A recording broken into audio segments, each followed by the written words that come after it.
Atšalus orams skubame džiaugti žiemiškomis pramogomis, tačiau ką daryti nemėgstantiems šalčio ar sniego bei norintiems aktyviai praleisti laisvalaikį. Šiandien kalbamės apie užsiėmimus viduje. Stalo žaidimai ar panašios veiklos vienas iš variantų, tačiau aktyviems vaikams tenka ieškoti kažko daugiau. Štai Kadis ėmė mokytis triukų ant batuto.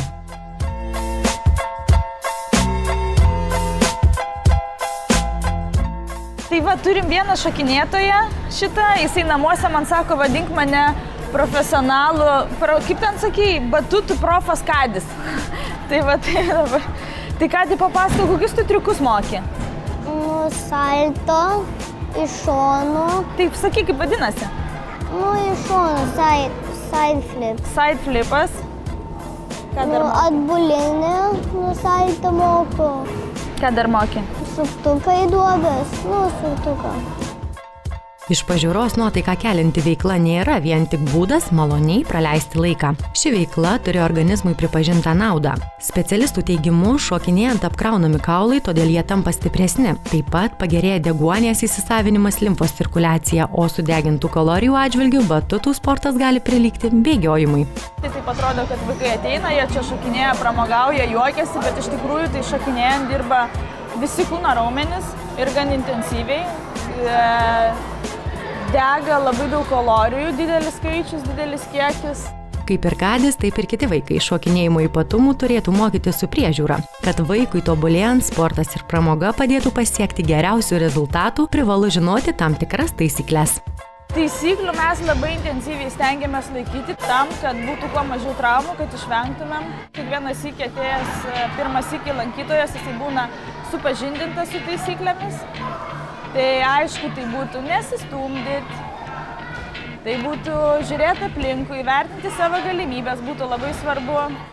Nereikėtų atlikti triukų, jeigu nesate įsitikinę savo jėgomis. Šokinėjant nieko negalima turėti burnoje ir kišenėse. Reikia saugoti savo ir kitų sveikatą. Stengtis neįlysti į kito erdvę. Tokius pagrindinius punktus galvoje privalo turėti visi atėję į batutų zoną.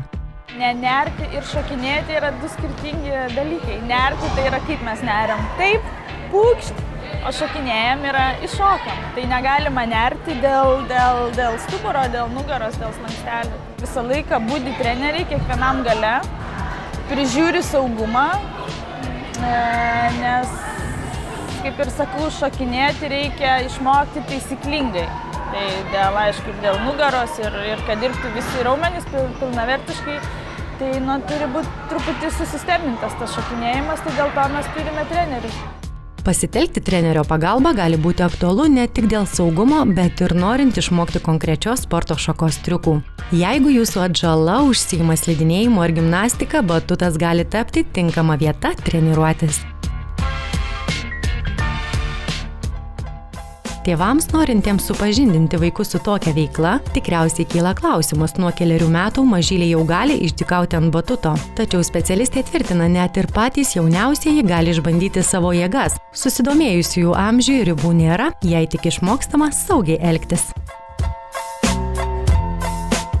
Dažnai sportuojant praleidžiama nemažai laiko, todėl patartina nuo fizinio krūvio daryti trumpas pertraukėles. Susirasti ramesnį žaidimą, atsigerti ar tiesiog kelioms minutėms prisėsti.